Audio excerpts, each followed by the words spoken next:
Hello friend, Namaskar. Myself Dr. K.D. Srivastava and welcome you in my channel Homeopathy के चमत्कार. Today we are just going to talking about a very little small topic in itself, but it is a very too much typical and challenging topic for those person who are suffering from this type of disease. Today we are discussing about a very challenging topic, that is frozen shoulder. नमस्कार मित्रों, मैं doctor के D Srivastava आज आप सभी लोगों से बात करना चाहूँगा कंधा रोग, कंधे का जाम हो जाना, कंधे का अकड़ जाना, हाथ का ऊपर ना उठना, हाथ का पीछे ना जाना, कंधे का जो है सही तौर पे जो है मूवमेंट का ना होना, that is called frozen shoulder. आइए मित्रों, आज हम लोग बात करेंगे कि फ्रोजन शोल्डर होता क्या है, फ्रोजन शोल्डर क्यों होता है, इसके क्या क्या कारण हैं और इसका होम्योपैथी में क्या चिकित्सा है, क्या निदान है। तो मित्रों, आज का टॉपिक बहुत ही अच्छा, बहुत ही चैलेंजिंग टॉपिक है और मैक्सिमम इस रोग का कोई ठोस इलाज किसी अन्य विधा में देखने को नहीं मिलता है। भाई देखा जाए तो इसका एक ही ट्रीटमेंट है जो कि जनरली डॉक्टर लिखते हैं, पेन किलर। तो आप कब तक पेन किलर खाएंगे? एक समय ऐसा होगा कि वो जो पेन किलर है उसे आपकी बॉडी जो है रिएक्ट करने लगेगी। एक लंबे समय तक एसिक्लोपैरा, फिर डाइक्लोपैरा, फिर जो है उसके बाद में ट्रामाडॉल, फिर आप क्या खाएंगे? कुछ नहीं बचता है खाने के लिए। और इसके वजह से कंधे का रोग तो था ही था और ज़्यादा ओवरडोज मेडिसिन खाने की वजह से आपको लीवर डिजीज़ भी हो सकती है। तो मित्रों, आइए आज बात करते हैं फ्रोजन शोल्डर। तो फ्रोजन शोल्डर को एडहेसिव कैप्सुलाइटिस भी कहते हैं।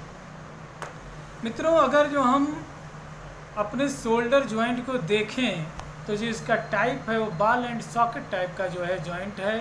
इसमें हेड ऑफ ह्यूमरस जो है वह जो है मित्रों, जो जिस सॉकेट में बैठता है, जहाँ पे हेड ऑफ ह्यूमरस जो है वो गोल है और जा करके जिलिनॉइड कैविटी में जो है ये फिट होता है। तो इस जॉइंट को ग्लिनोह्यूमरल जॉइंट भी कहते हैं। अब क्या है कि ये जॉइंट जो है, आप जैसे बिल्कुल जो है ध्यान से समझें कि है क्या चीज़। मैं बहुत ही आसानी से समझाना चाह रहा हूँ और मुझे आपको मेडिकल नहीं पढ़ाना है, डॉक्टरी की पढ़ाई नहीं कराना है। मैं सिर्फ अपनी बात को आपके भावनाओं तक पहुँचा दूँ, वहीं पे मेरी बात ख़त्म हो जाएगी। आप लोगों ने जनरली आपके घरों में या जो है आस पड़ोस में देखा होगा, कहीं ना कहीं जनरेटर होगा या पंपिंग सेट होगा, तो उसमें एक हैंडल होती है जो उसमें पहनाई जाती है और इस तरीके से घुमा करके जो है खींच लेने पे वह चलना शुरू हो जाता है, अर्थात मूवमेंट उसका शुरू हो जाता है। उसी तरीके से हेड ऑफ ह्यूमरस जो है स्कैपुला के जिलिनॉइड कैविटी से ये जा करके जुड़ता है और जो जॉइंट जुड़ करके बनती है वह बॉल एंड सॉकेट जॉइंट बनती है। इसमें मेनली 3 चीज़ों की ज़रूरत पड़ती है: bone, ligament, tendon and muscles. तो मित्रों, बोन तो लगभग अपने जगह पे ठीक ठाक रहती ही है, बहुत कम उसमें डिफॉर्मिटी देखने मिलता है। लेकिन ज़्यादा जो प्रॉब्लम आती है वह साइनोवियल फ्लूइड से लेकर के लिगामेंट और टेंडन में आती है। अगर जो कोई नर्व इंजरी होती है, कोई लिगामेंट इंजरी होती है या टेंडन की इंजरी होती है या इसमें इन्फ्लामेशन होता है, तो इसके वजह से वहाँ पर redness, hotness, stiffness and swelling produce होता है और जिसके वजह से जो शोल्डर है उसका मूवमेंट, जो रेंज ऑफ मोशन है वो धीरे धीरे डिक्रीज करता है और यह 3 स्टेजों से हो करके जो है आता है और लास्ट में जा करके सीज कर जाता है, अर्थात फुली जो है मूवमेंट जो है ब्लॉक कर जाता है। इस अवस्था को फ्रोजन शोल्डर कहते हैं। अब मित्रों, ये क्यों होता है, इसके कारण क्या हैं? तो मैक्सिमम बातें मैं आपको बताऊं, घुमा फिरा करके गुमराह करने की बात नहीं है। फ्रोजन शोल्डर जनरली 1 या 2 दिन की बीमारी नहीं है, यह क्रोनिक डिजीज है। लंबे समय तक धीरे धीरे होता है, हमें पता नहीं चलता है, होता है फिर सही होता है, फिर होता है फिर सही होता है और इस प्रोसेस को हम समझ नहीं पाते हैं। तो यह क्रोनिक डिजीज है।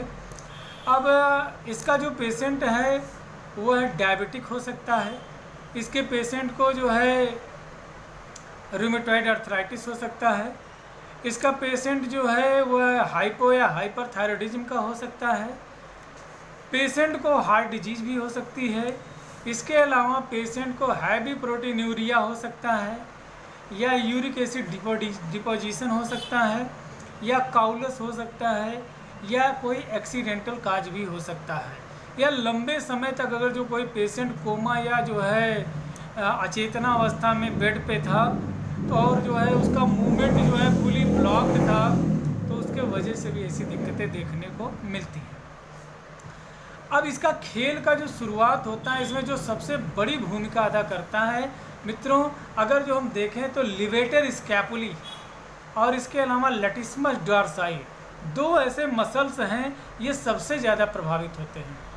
लिवेटर स्कैपुली जो है यह अपवर्ड मूवमेंट को जो है फुली जो है ब्लॉक्ड करता है, और लैटिस्मस डॉर्साई जो है डाउनवर्ड मूवमेंट को ब्लॉक करती है, जिसके वजह से स्टिफनेस ऑफ द मूवमेंट होने लगता है। अगर जो देखें तो कोस्टल और डॉर्सल सरफेस के भी मसल्स जो है बहुत ज़्यादा प्रभावित होते हैं। सुप्रास्पाइनेटस इंफ्रास्पाइनेटस मसल्स भी प्रभावित होती है। Rhomboid major, rhomboid minor, teres major, teres minor, latissimus dorsi, ये सारे मसल्स में अगर जो कहीं कोई इंजरी हो रही है तो उसके वजह से भी जो रोटेटर कफ है वो डिस्टर्ब कर जाएगा, जिसके वजह से बहुत ही ज़्यादा चांसेज हैं कि फ्रोजन शोल्डर की दिक्कतें हो सकती हैं।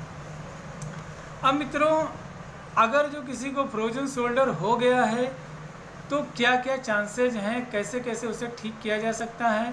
तो मित्रों एक बात बताऊं आपको कि जो स्टर्नोक्लेविकुलर जॉइंट है ये जो है 1/3 रोल अदा करता है फ्रोजन शोल्डर में। कहीं ना कहीं referred joint pain, referred joint stiffness, referred joint blocking of range of movement भी इसके वजह से देखने को मिलता है। तो एक हद तक कहूँगा कि पेन किलर जो है कोई ख़ास इसका जो है ट्रीटमेंट नहीं है, ये एक विकल्प मान सकते हैं, कोई सब्स्टिट्यूट मान सकते हैं, ना कि जो है उसे परमानेंट क्योर मानेंगे। तो मित्रों आइए अब हम आपसे बात करते हैं कि अगर जो किसी को फ्रोजन शोल्डर हो गया है तो जितना परेशान होना था आप परेशान हो चुके हैं, अब आपको परेशान होने की कोई ज़रूरत नहीं है। आपका दोस्त डॉक्टर कुलदीप श्रीवास्तव होम्योपैथी के चमत्कार के साथ आपके साथ कदम से कदम मिला करके चलने के लिए तैयार है। So please take this medicine under higher supervision of registered homeopathic physician, only and one registered homeopathic physician. ये दवाइयाँ सिर्फ आपको रजिस्टर्ड होम्योपैथिक फिजिशियन के परामर्श के अनुसार लेनी है।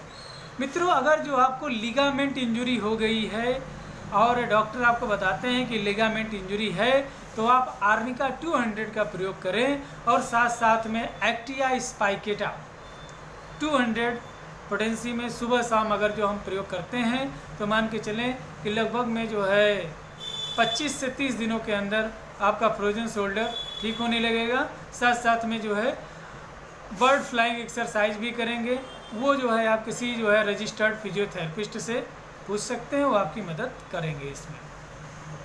दूसरा, अगर जो आपको टेंडन इंजरी हो गई है, डॉक्टर साहब बता रहे हैं कि टेंडन की इंजरी है, तो अगर जो आप लीडम पाल 200 इसके साथ में आर्निका 200 और रूटा का प्रयोग करते हैं मित्रों, तो मैं मान के चलता हूँ कि बहुत ही जल्दी आपको फ्रोजन शोल्डर की समस्या से समाधान हो जाएगा।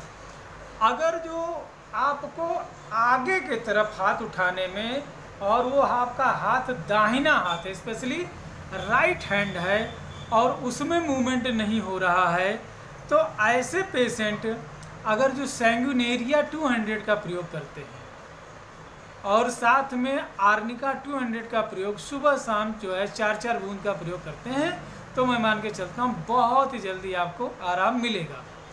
अगर जो आपको लेफ्ट हैंड में फ्रोजन शोल्डर है, स्टिफनेस अपवर्ड या बैकवर्ड मूवमेंट हो रहा है, तो मित्रों आप आर्निका के साथ में हेरम मेट अगर जो 200 का प्रयोग करते हैं तो बहुत ही जल्दी आपको आराम मिल जाएगा और आपकी समस्या ठीक हो जाएगी। अगर जो इमोबिलाइजेशन अर्थात बिल्कुल आपका हाथ पैर कतई नहीं चल रहा है, एकदम से ऐसा लग रहा है कि जैसे बिजली का झटका जैसा लग जाता है, आप जैसे हिलाते हैं ऐसा लगता है जैसे करंट सी लग गई है। तो ऐसे पेशेंट अगर जो आर्निका 200, लीडम पाल 200 और फाइटोलक्का जो है डिकेंड्रा का प्रयोग 200 के साथ में सुबह शाम करते हैं तो ऐसे पेशेंट को बहुत ही जल्दी मित्रों आराम मिल जाएगा।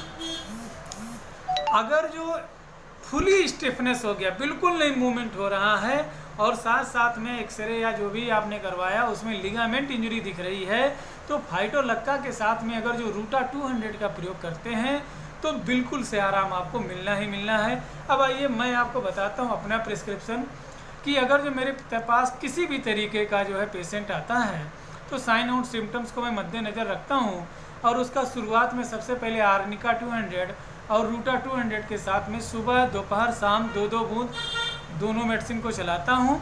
और उसके बाद में जो सिम्टोमेटिक सिम्टम्स आता है, अगर जो उसका लीडम पाल का है तो लीडम पाल देते हैं, अगर जो फाइटोलक्का का है तो फाइटोलक्का देते हैं, सैंगुनेरिया का है तो सैंगुनेरिया देते हैं, एक्टिया स्पाइकेटा का है तो एक्टिया स्पाइकेटा देते हैं, फेरम मेट का है तो फेरम मेट देते हैं। अगर जो मित्रों आपका ये जॉइंट एकदम से स्टिफनेस कर गया है और आपको लगता है कि छोटी छोटी उंगलियां उसके वजह से रिफर करके टेढ़ी हो रही हैं और आप बिल्कुल छोटी छोटी उंगलियों को नहीं मोड़ पा रहे हैं, तो ऐसे पेशेंट एक्टिया स्पाइकेटा का अगर जो प्रयोग करते हैं तो बहुत अच्छा आराम मिलेगा।